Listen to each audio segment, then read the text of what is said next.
మాకంటే ముందు తరం ఎన్కౌంటర్ చనిపోయిన వాళ్ళ కోపాన్ని వింటూ, వాళ్ళ డిసిప్లిన్ చూస్తూ, వాళ్ళ గురించి వింటూ, వాళ్ళు ఎంత మిలిటెంట్గా ఉంటారో ఇక్కడ చెప్పిన అన్ని ప్రతి ఒక్కట అగ్ని ఏమంటారు సత్యాలవి, నిప్పు లాంటి నిజాలవి. వాళ్ళు చెప్పింది 1%, నేను విన్న 1000% ఉంది.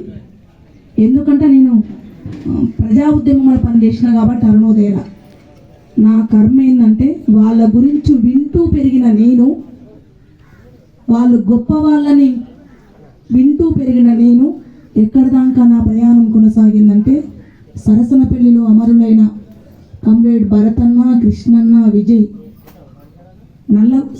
కృష్ణారెడ్డి అన్న నల్లగొండ జిల్లా నాకు ఒక మేనమామలాగా, మా అందరికీ మా రక్త సంబంధికులు ఎవడు రాలేదు, పైసలు ఉన్నప్పుడు ఇప్పుడు వస్తుంది తప్ప అప్పుడు ఎవడు రాలేదు మా దగ్గరికి. వర్గ సంబంధమే మమ్మల్ని బళ్ళకి ఎత్తుకుపోయిన వాళ్ళు, బండ్ల మీద తిప్పిన వాళ్ళు, సైకిల్ మీద ఎక్కించుకుపోయిన వాళ్ళు కృష్ణారెడ్డి అన్న ఒకటి. ఆయన అన్న శవాన్ని తీసుకోవడానికి మేము అక్కడి నుంచి నల్గొండ నుంచి వస్తే వీళ్ళ ముగ్గురు డెడ్ బాడీల కోసం వాళ్ళ అన్న బిడ్డనని నాతో సంతకం పెట్టించి ఆ శవాలను తీసుకున్నాం మేము. అది పొద్దున నేను ఒక రంగవల్లక్కకి పెట్టిన, కృష్ణన్నకి పెట్టినా అనుకున్నా. పొద్దున ఒక అన్నయ్య చెప్పిండు, ఈ చెల్లెనే ముందు పెట్టిన అన్న వాళ్ళు యాక్సెప్ట్ చేయకపోతే ఈ చుట్టాల అమ్మాయిని నాతో పెట్టించిన ఒక ఇద్దరు అన్న వాళ్ళు పొద్దునే చెప్పిండు, మర్చిపోయినా నేను. ఈ వాళ్ళు నేర్పించిన జ్ఞానం, వాళ్ళు నేర్పించిన రాజకీయాలు, వాళ్ళ వెంట ఉండి మనం నేర్చుకునే వాళ్ళ గురించి విన్నది ఎక్కడ దాకంటే రాత్రి 12 గంటలకు సీను, నేను చిన్న తమ్ముడు, నేను నన్ను దారిలో తీసుకొని వస్తున్నా నర్సంపేట దగ్గర ఆగిన నేను. 12 గంటలకు సీను ముందు ఒక బండి వస్తుంది, ఇద్దరు జెంట్స్ తోలుతున్నారు, ఒక అమ్మ కూర్చుంది. ఆ బండి మీద 2 ఖాళీ డబ్బాలు పెట్టుకున్నారు. ఎంతకు సైడ్ ఇస్తలేరు. మీకు ఏం పగబట్టిరా ఈ చీకట్లో మా మీద పగబడుతూ ఇంకా సైడ్ ఇస్తలేను నేను అనుకుంటున్నా. సీను అటు దొబ్బి ఇటు దొబ్బి ఎట్లా అట్లా సైడ్ తీసుకుంటా ఆ బండిని. తీసుకున్నాక మళ్ళీ మా ఇద్దరి మధ్య నిరికిరు. ఈయనకేమో మేము ఏడ తప్పిపోతామో, మళ్ళీ ఎటు పోతుందో పుష్పక్క, నేనొక టెన్షన్. ఆయన ముందుకు పోతలేడు, ఈ అన్నోళ్ళు మమ్మల్ని ముందుకు పోనిస్తలేరు. సరే అని మన ధనశేఖర్ నాకు డౌట్ వచ్చి లైట్ ఆపిండు. ఆపితే వాళ్ళ బండికి లైట్ లేదు. అరే బండికి లైట్ లేదు, అందుకే మన హెల్ప్ కోసం ఉన్నారని మాకు అర్థమై మన పక్కకు ఆపుకొని ఏడి పోతురాక మా అవసరం మీకుందా ఆగమా అంటే, ఆగురమ్మ మాకు లైట్ లేదు అన్నారు. సరే మేము ఉంటాం, మీరు ఏం దాకా పోతారని అక్క అడిగింది. మేము ఎంచగూడెం పోతున్నాం అన్న. మేము కూడా ఎంచగూడెం అన్నది. సరే అందరం ఆ ఊరికే పోతున్నాగా పాన్ నేనన్నా. అన్నాక వర్షం వస్తుంది, మళ్ళీ మమ్మల్ని దాటేసి సీను స్లో అవుతుండు. సీను ఆగు, ఒక అక్క వాళ్ళు ఎంచగూడమేనట, నువ్వు దాటేసిన వాళ్ళు వాళ్ళు ఊరోళ్ళు అట ఆగంటే సీను స్లో అయ్యి బండి దిగితే చివరికి తెలిసింది ఏంటంటే అక్క పేరు వెంకటక్క. ఆమె కూడా ఈ సభకే రాత్రి 12 గంటలకు హైదరాబాద్ నుంచి ఇక్కడికి వస్తుంది. నేను ఇన్నోవా కార్లో వచ్చుడు, రాత్రి వచ్చి పండుకుండు గొప్ప విషయం కాదు.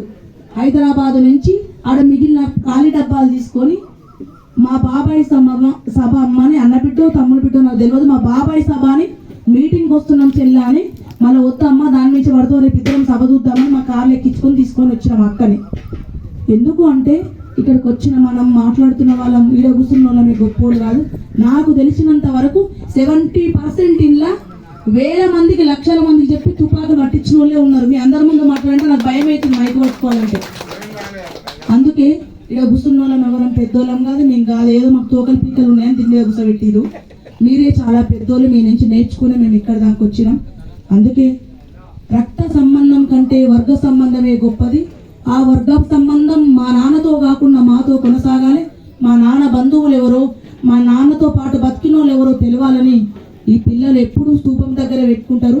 ఈసారి మాట్లాడుకుందామని పెట్టి నన్ను కూడా ఆహ్వానించినందుకు తమ్ములకు ధన్యవాదాలు. వాళ్ళ కష్టాలు మామూలు కష్టాలు కావు. ఒక 60-70% నేను చూసినాను. ఆ ఇల్లు తిరిగి అక్కడి నుంచి వెళ్ళగొడితే వాళ్ళ అన్నం దాచుకుంటే తిని బతికిన వాళ్ళ పిల్లలు అన్న చనిపోయిన తర్వాత పార్టీ కష్టాల్లో ఉంది, వాళ్ళకు కష్టాలు వచ్చినాయి, అయినా తట్టుకొని ఇక్కడున్న నాగేశ్వరరావు బాబాయ్ పిన్ని వాళ్ళకు చేతులెత్తి ఇక్కడున్న మనందరం విత్తు నాతో వాళ్ళ పాదాలకు దండం పెట్టాలి. వీరేశం నేనైతే ఇప్పటికీ ఫస్ట్ వాళ్ళని చూడడానికి, కృష్ణ సీన్ కంటే ఫస్ట్ మేము వాళ్ళని చూడడానికి ప్రిఫరెన్స్ ఇస్తాం. ఎందుకంటే వాళ్ళ కొడుకుల కంటే ఎప్పుడు తీసిపోలే, అంతకంటే ఇంకా వాళ్ళకే ముద్ద తక్కువ పెట్టి వీళ్ళిద్దరిని ప్రేమగా చూసుకున్న అమ్మ. అట్లాంటి వాళ్ళ నుంచి మనం నేర్చుకోవాలని పిల్లలు ఇంత గొప్ప ప్రయత్నం చేసినందుకు వాళ్ళ ఆశయాల కోసం కాకుండా మా నాన్న చుట్టాలు రక్త సంబంధం కాదు వర్గ సంబంధం తెలవాలని ఇంత గొప్ప ప్రయత్నం చేసినందుకు వాళ్ళకు మా తరఫు నుంచి ధన్యవాదాలు తెలియజేస్తూ